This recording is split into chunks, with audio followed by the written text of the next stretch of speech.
Você acredita que aconteceu mesmo um dilúvio global?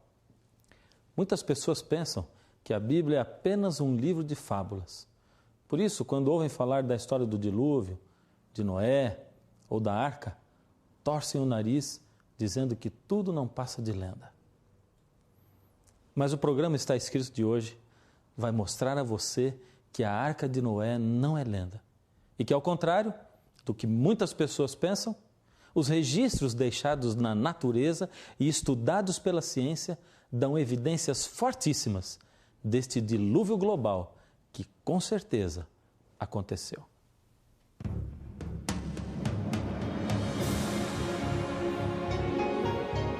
Ele permaneceu através dos tempos. O livro de Deus, a Bíblia. Indispensável em nosso mundo complexo. Está escrito, transmitindo esperança ao redor do mundo. Apresentado por Fernando Iglesias. Hoje, as pedras falarão. Você sabia que em todo o mundo existem povos que contam versões sobre o dilúvio? E o mais incrível é que alguns desses povos nunca ouviram falar em Cristo, em cristãos ou na Bíblia. Aliás, alguns desses povos não têm contato nem mesmo com a civilização. E o que é mais fantástico é que as versões de todos eles são muito parecidas com a versão da Bíblia. Se realmente nunca aconteceu o dilúvio, como pode ser uma história assim tão presente em culturas tão diversas? Veja só.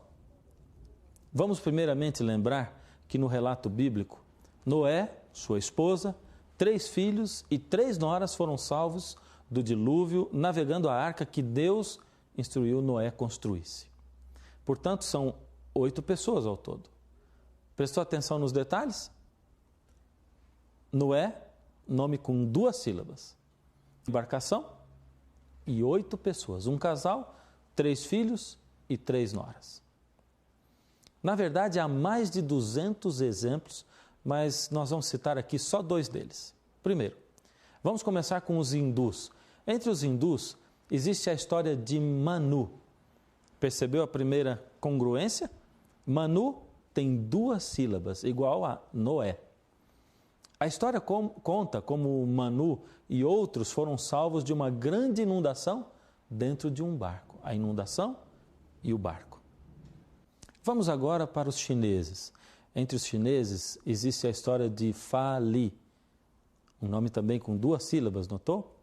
Fa Li, com sua esposa, 3 filhos e 3 filhas, foram os únicos sobreviventes de uma inundação. Notou? 8 pessoas, como na história do dilúvio. Tem também o exemplo dos havaianos. Bom, eu disse que seriam só 2 exemplos, mas vou citar esse dos havaianos. Eles contam a história de uma inundação muito grande. Nessa inundação, salva-se um homem chamado Nuhu, muito parecido com Noé, hein? Segundo Dave Balsiger e Charles E. Sellier, eles são autores de um livro que se chama Em Busca da Arca de Noé.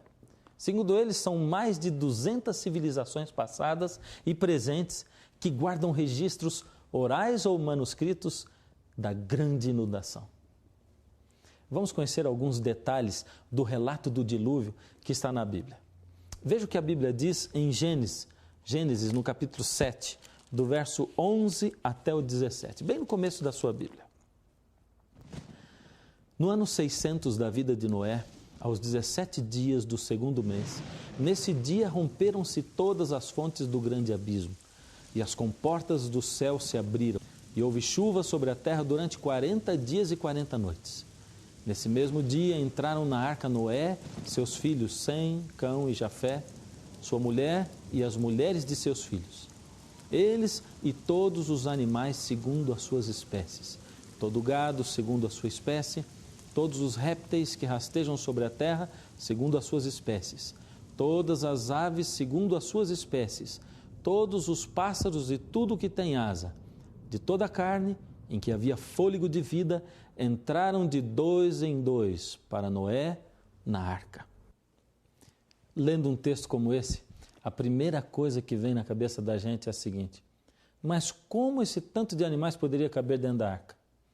Que tamanho tinha a arca para que todos eles coubessem lá? Você também já se perguntou isto? Então vamos voltar para o que diz a Bíblia. Em Gênesis 6,15, Deus dá as medidas para Noé construir a arca. A medida está em côvados. Como um côvado equivale a 50 centímetros, assim, fazendo as contas, você chega à conclusão de que a arca tinha 150 metros de comprimento, o equivalente a 3 piscinas olímpicas. 25 metros de largura e 15 metros de altura, o equivalente a um prédio de 5 andares. A primeira dúvida a ser sanada é se a arca teria condições de navegar com essas medidas assim tão grande.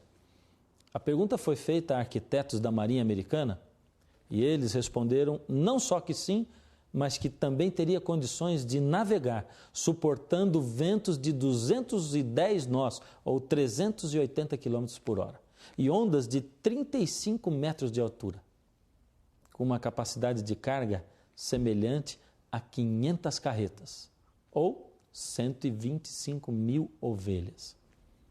125 mil ovelhas?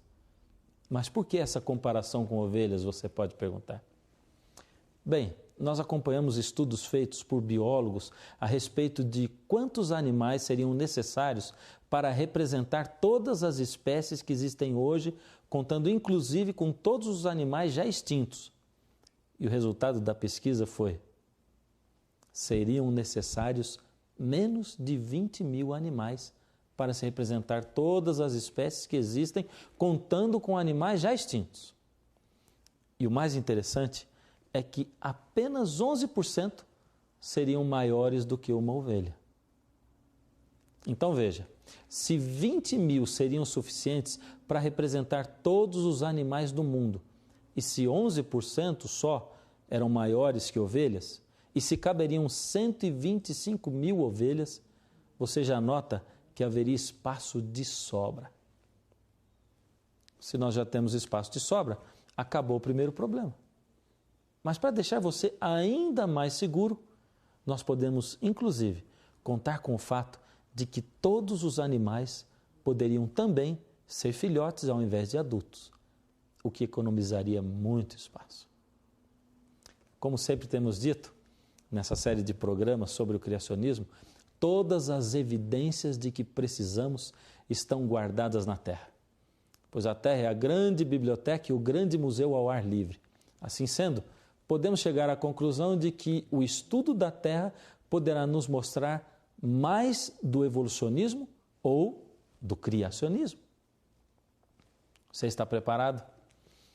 Antes de tudo, é importante saber que quando nós estudamos a Terra, conforme vamos escavando, descobrimos que existem camadas diferentes. É como se você enfiasse o dedo num bolo de casamento, que para ser feito precisasse de utilizar muitas camadas, camadas de bolos. Em muitas camadas da Terra encontramos fósseis de animais. Bem, o evolucionismo afirma que as camadas foram se formando ao longo de grandes períodos de tempo, ou seja, de uma camada para outra, segundo o evolucionismo, há diferenças de milhões de anos. E como você já viu nos outros programas, o grande problema do evolucionismo em afirmar isso é que não existem e nunca existiram fósseis das tais fases de transição, ou seja, nunca foram encontrados fósseis de animais meio peixes, meio répteis, ou meio répteis, meio pássaros. Mas vamos em frente com uma pergunta para você ficar aí pensando. Se nos fosse possível partir a Terra como se parte um bolo de casamento, como deveriam estar as camadas do bolo evolucionista que foi sendo construído ao longo de milhões de anos, camada por camada? É tudo muito simples. Aqui está a confeiteira evolucionista. Ela faz o primeiro bolo, que representa uma camada, e o deixa em cima da mesa. Os meninos chegam e veem o bolo por ali. Não resistem e comem alguns pedaços.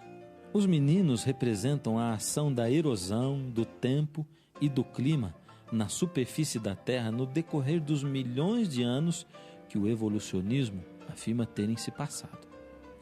No outro dia, depois de muito tempo, a confeiteira prepara o segundo bolo e os meninos atacam de novo, e assim sucessivamente.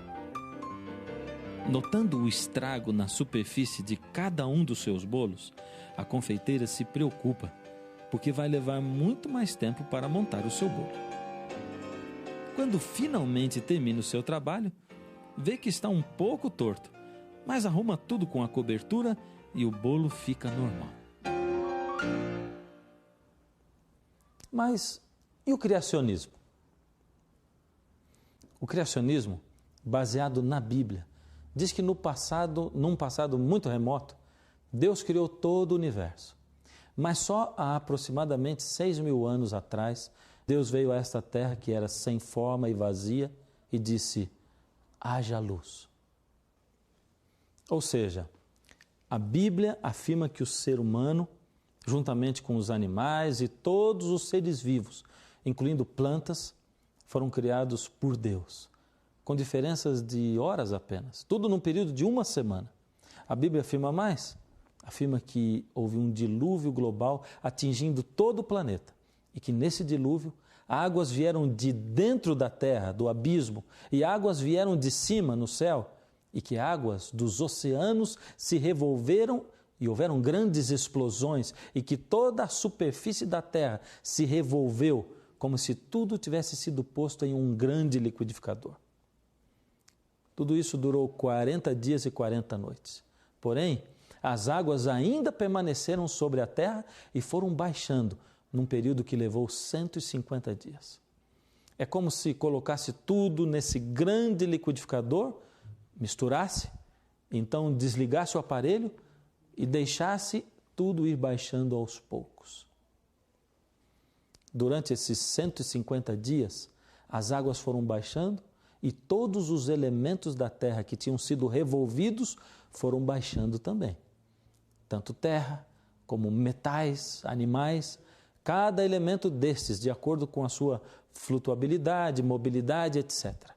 E foram formando camadas bem retinhas e paralelas, uma sobreposta à outra. Agora, baseado no criacionismo e na Bíblia, pense como seria o bolo da confeiteira criacionista. Aqui está a confeiteira criacionista. Ela é muito rápida. Enquanto ela assa um bolo, ela já está batendo o próximo, e assim sucessivamente. Em questão de horas, ela já está com todos os bolos prontos. Então, no mesmo dia, ela acaba de cobrir o seu bolo.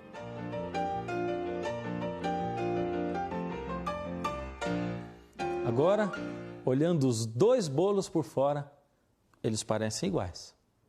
Mas e se nós partirmos os dois?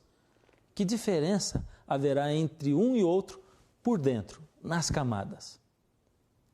O bolista apresenta camadas tortas. Um lado mais grosso e outro mais fino, pois a erosão e as intempéries teriam modificado a superfície durante os milhões de anos que eles, os evolucionistas, afirmam ter existido. O bolo criacionista é diferente. Apresenta camadas paralelas e planas, ou seja, retas. Tudo foi sendo depositado ao longo de 150 dias, o período em que as águas do dilúvio permaneceram sobre a terra. Se nos fosse possível cortar a terra no meio, como se corta um bolo, o que você acha que encontraríamos? Bem, uma coisa é certa. Se as camadas fossem todas tortas, uma mais grossa que a outra, seria uma evidência muito grande de que o evolucionismo está certo. Mas se as camadas fossem plano-paralelas, ou seja, retinhas e paralelas, seria então uma grande evidência de que o criacionismo está certo. Mas você acha que é possível cortar a terra no meio como um bolo e enxergar as camadas? É possível sim abrir a terra e ver as camadas como o recheio de um bolo que foi feito com várias massas de cores diferentes. Eu fui pessoalmente com a equipe do Está Escrito a um campo geológico, um lugar fantástico, onde a terra está cortada ao meio como um bolo. Fui, não sozinho, acompanhado pelo cientista Dr. Naor Neves de Souza. Você gostaria de saber o que eu encontrei lá? Se foram evidências a favor do criacionismo ou do evolucionismo? Então prepare-se, porque agora você poderá ver com seus próprios olhos o que nós vimos. Nós estamos aqui na estrada que liga Piracicaba a Tietê, no interior de São Paulo. Para falar a verdade, isso aqui é uma pedreira. Mas se você olhar melhor para toda essa formação rochosa, isso aqui é um tipo de formação geológica que recebe o nome de subgrupo Irati. Você vai ver que muitas camadas foram assentando-se, sobrepondo-se umas às outras. Algumas perguntas são intrigantes, interessantes, como, por exemplo, como uma formação rochosa dessa daqui pode ter uma extensão tão grande? Aliás, ela se estende por mais ou menos 1 milhão de quilômetros quadrados, em locais como o estado do Mato Grosso do Sul, Paraná, Santa Catarina, Rio Grande do Sul, Goiás e até mesmo parte do Uruguai e da Argentina. Quanto tempo será que tudo isso levou para chegar no lugar em que está? Será que nós podemos encontrar alguns fósseis aqui no meio? Será que a criação de Deus tem alguma coisa a ver com isso? Hoje eu tenho o prazer de estar aqui nesse monumento geológico com o Dr. Naor Neves de Souza. Ele é geólogo. Doutor, é um prazer tê-lo aqui conosco, poder recebê-lo no Está Escrito. E eu tenho algumas perguntas. A primeira delas é a seguinte: quanto tempo deve ter levado para que essa formação geológica ou rochosa se depositasse aí dessa maneira? Existem algumas evidências de campo que nos permitem ter uma ideia dos tempos desenvolvidos durante a deposição desse espesso pacote sedimentar.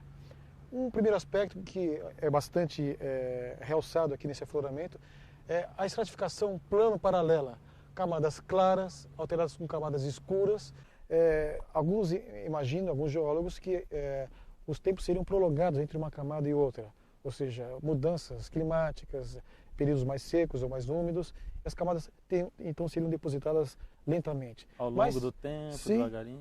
Mas os contatos bem planos, né, e se repetem, não denotam isso. Parece que realmente as coisas ocorreram de maneira sucessiva e rápida. Por exemplo, eu tenho aqui comigo um fóssil. E esse fóssil foi tirado daqui, foi extraído sim, daqui, sim. desse lugar. Existe um número muito grande de fósseis como esse. Nós podemos notar até aqui na coluna vertebral, bem definida, algumas vértebras estão aqui.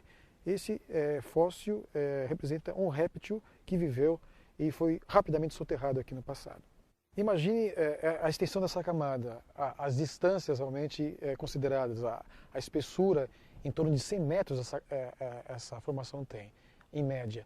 E a extensão de 1 milhão de quilômetros quadrados, repleta de fósseis. Não é?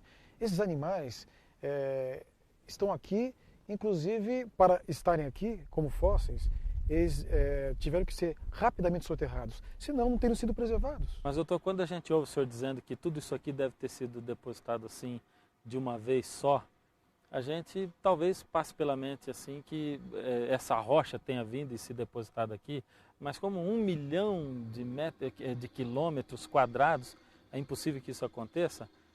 Como pode ter sido tudo isso misturado de uma vez só, ter sido depositado assim em camadas que se alternam, cores diferentes, camada clara, camada escura? Como esses grãos teriam se depositado assim em camadas? Bem, nós estamos aqui, como já foi comentado, numa parte do grande subgrupo Irati. Na realidade foi o mar Irati. Esse mar vasto, ele atinge uma área imensa. Mas como podemos imaginar um mar com uma deposição assim, desse porte? Os mares hoje que nós conhecemos não estão favorecendo deposições como essa. Então, algum processo muito rápido, quem sabe ondas gigantescas depositando esse material em áreas imensas, isso ocorrendo de maneira muito rápida no passado. Quer dizer que, embora a teoria hoje mostre que foram milhões de anos, nós estamos vendo aqui com os nossos próprios olhos que não, foi instantaneamente que isso aqui deve ter acontecido. Na realidade, quem sabe algumas camadas um pouco mais espessas pode ter ocorrido uma superposição, mas a maneira como elas estão alternadas, mesmo as camadas de maior porte, elas têm características semelhantes às laminações bastante delgadas que nós estamos vendo aqui. Eu creio que existe uma outra fonte de informação. Isso aqui só pode ser produto de uma catástrofe, algo rápido que não está acontecendo nos nossos dias. Mas não é catástrofe pontual, ela é muito abrangente.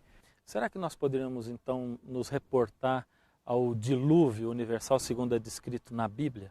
Eu não vejo nenhum problema em associarmos esse afloramento e outros congêneres que nós vamos ver. Devido ao tamanho, inclusive, a extensão 1 milhão de quilômetros quadrados. Sim, e vamos notar que camadas semelhantes a essa ocorrem em toda a superfície da Terra, mostrando que, de alguma forma, o fenômeno que atuou aqui atuou também em outras partes da Terra.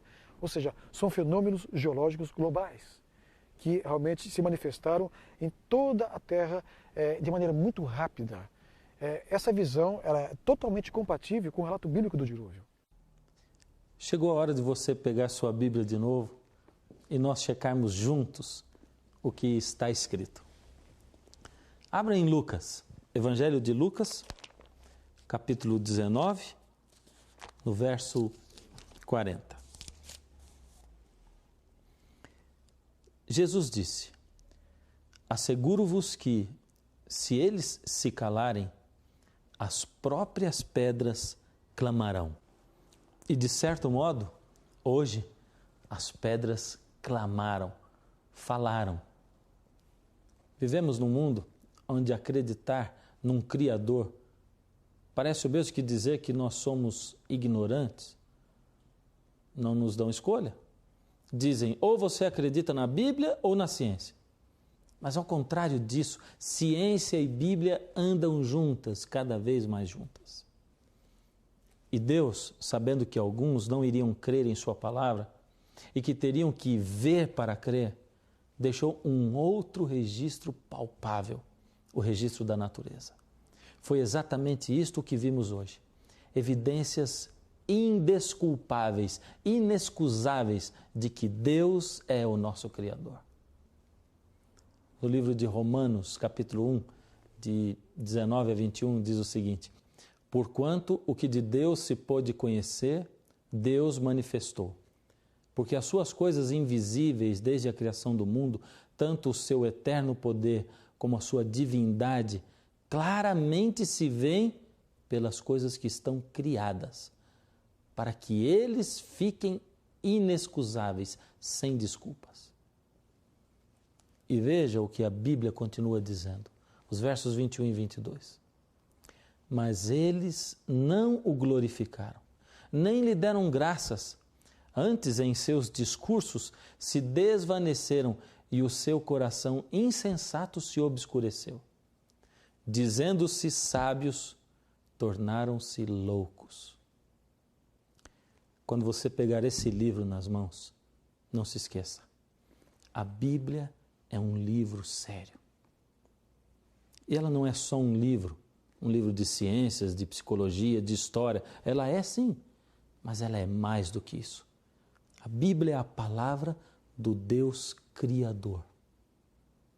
E se Ele é o seu Criador, ninguém melhor que Ele para entender todas as suas lutas, as suas angústias. Ninguém melhor que Ele para traçar o seu plano para o futuro. Vale a pena confiar num Deus maravilhoso como esse, que nos criou, nos mantém e que nos dá a oportunidade de reavermos a nossa vida eterna.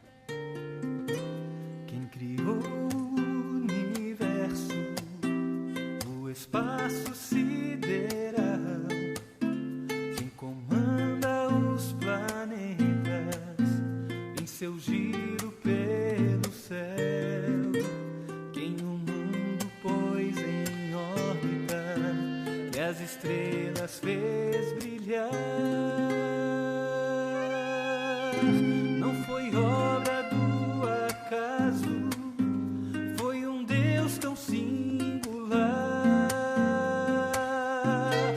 É nesse Deus que eu confio, é esse Deus que me quer bem. Ele é um Deus eterno e poderoso, Ele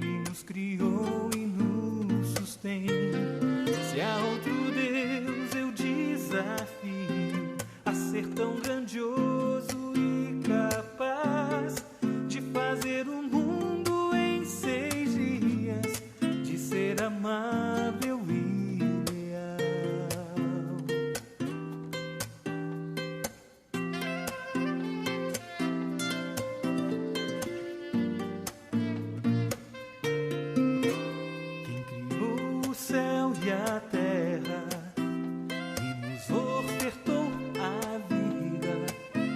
Quem nos olha neste dia e nos guarda sem cessar. Quem pintou o arco-íris, fez cantar o rouxinol. É o mesmo que nos ama do nascer ao pôr do sol, para celebrar a vida, para celebrar o amor. Vou proclamar com alegria que existe um Criador. Não é uma teoria de um mero pensador, mas a verdade que aproxima você do seu autor. É nesse Deus que eu confio, é esse Deus que me quer bem. Ele é um Deus eterno e poderoso, Ele nos criou e nos sustém.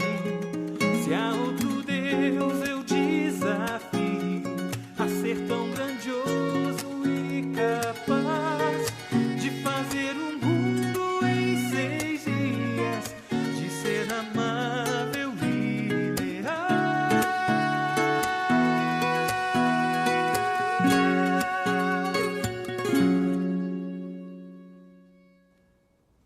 Você tem ficado confuso às vezes pelo que as pessoas falam para você? Às vezes parece que de um lado fica a fé e a religião e de outro lado a ciência. Você já se sentiu pressionado por pensar em Deus e querer estar na presença dEle? Você não precisa. Você pode unir as duas coisas. Deus é um maravilhoso Criador e Ele quer se aproximar de você. Você não gostaria de pedir a esse Deus: Senhor, eu sei que o Senhor existe, por isso, Senhor, toca a minha vida, transforma-me, Senhor. Eu quero orar com você. Incline a sua cabeça. Deus amado, são tantas vozes falando aos nossos ouvidos.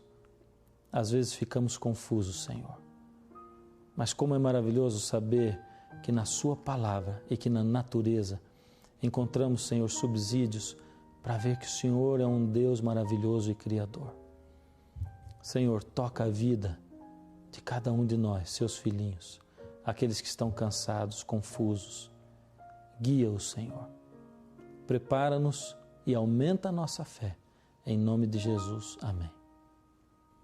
Bem, infelizmente chegou a hora de dizer até o próximo está escrito, mas não se esqueça, nem só de pão viverá o homem, mas de toda palavra que sai da boca de Deus. É nesse Deus que eu confio, é esse Deus que me quer bem. Ele é um Deus eterno e poderoso,